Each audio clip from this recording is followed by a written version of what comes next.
Hello everyone. Today we'll discuss the part 17 of the NEET PG important questions, and today our topic is medulla. So first try to answer the questions by yourself. What is the length of the medulla? So it is approx length of 3 centimeters. What is the width, the transverse width of the medulla? It is approx 2 centimeters. What is the thickness or the anteroposterior diameter of the medulla? It is about 1.3 centimeters. Closed part of medulla is, it is the lower half of the medulla is the closed part, while the open part is the, of course, upper half of the medulla. So remember, closed part is the lower half, while the open part is the upper half. Foramen cecum in the medulla is seen at anterior median fissure. Hypoglossal nerve is attached to medulla at which sulcus? At the anterolateral sulcus. Glossopharyngeal nerve, vagus nerve and the accessory nerve are attached to medulla at which sulcus? At the posterolateral sulcus. Which cranial nerve emerges at the pontomedullary junction just above the pyramid? So abducens nerve. Which cranial nerve emerges at the pontomedullary junction just above to the olive? That is the facial nerve. Supraspinal nucleus seen in the lower part of the medulla gives rise to which nerve? To the first cervical nerve. Supraspinal nucleus seen in the lower part of the medulla is contiguous with which nucleus? With the hypoglossal nucleus. Spinal nucleus in medulla gives rise to which nerve? To the accessory nerve.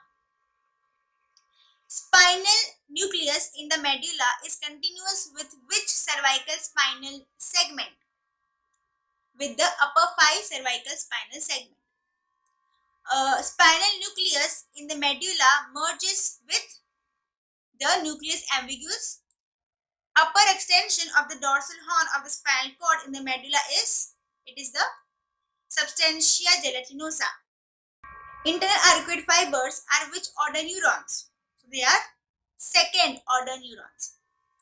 Internal arcuate fibers arises from second order neurons from the nucleus gracilis and the cuneatus or the nucleus cuneatus. Posterior external arcuate fibers arises from second order neurons from the accessory cunate nucleus. Posterior external arcuate fibers reach cerebellum through the inferior cerebellar peduncle. Posterior external arcuate fibers forms which tract? They form cuneo-cerebellar tract. Posterior external arcuate fibers carry which impulses? They carry proprioceptive impulses. Posterior external arcuate fibers carries impulses from upper limbs. Nucleus tractus solitarius receives impulses from which nerve? Facial nerve, glossopharyngeal nerve and the vagus nerve. Arcuate nuclei in the medulla are placed anterior to pyramids at the olivary nuclei. Displaced pontine nuclei in the medulla are the arcuate nuclei. Arcuate nuclei in the medulla forms which fibers? They forms the anterior external arcuate fibers. Retrofacial nucleus are seen in which part of the brainstem? At the medulla. Nuclei present in the central gray matter around the central canal in the closed part of the medulla are hypoglossal nucleus, nucleus of the tractus solitarius and the dorsal nucleus of the vagus. Fasciculus gracilis carries which sensation? They carry the proprioceptive sensation. Fasciculus gracilis in the medulla have which order nucleus? They have first order nucleus. Nucleus gracilis in the medulla are having which order neurons? Second order neurons. Medial lemniscus is formed by which fibers? They are formed by internal arcuate fibers.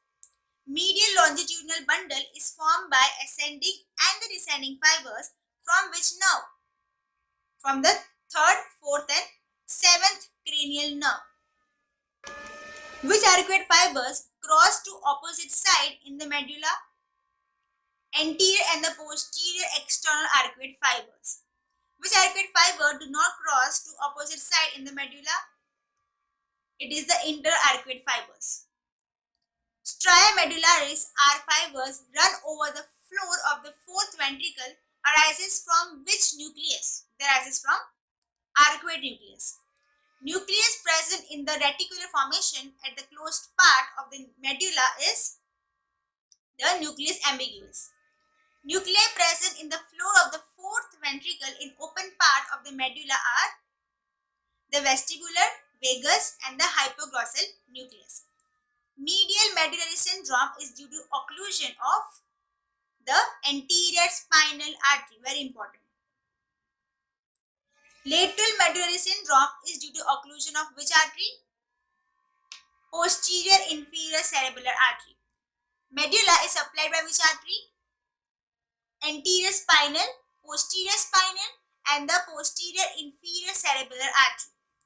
Areas which are damaged in the medial medullary syndrome are hypoglossal nucleus, medial meniscus and the pyramids. Areas which are damaged in the lateral medullary syndrome are lateral spinothalamic tract, vestibular nuclei and the nucleus ambiguus. What is the typical feature of the lateral medullary syndrome? Dysphagia. What is the typical feature of the medial medullary syndrome? So it is the crossed or alternating paralysis. Lateral spinothalamic tract is typically involved in which medullary syndrome? In the lateral medullary syndrome. Wallenberg syndrome is due to occlusion of which artery? Of the posterior inferior cerebellar artery. So today up till here, we'll discuss about the further important notes and MCQs of further important topics in our next video. Thank you so much.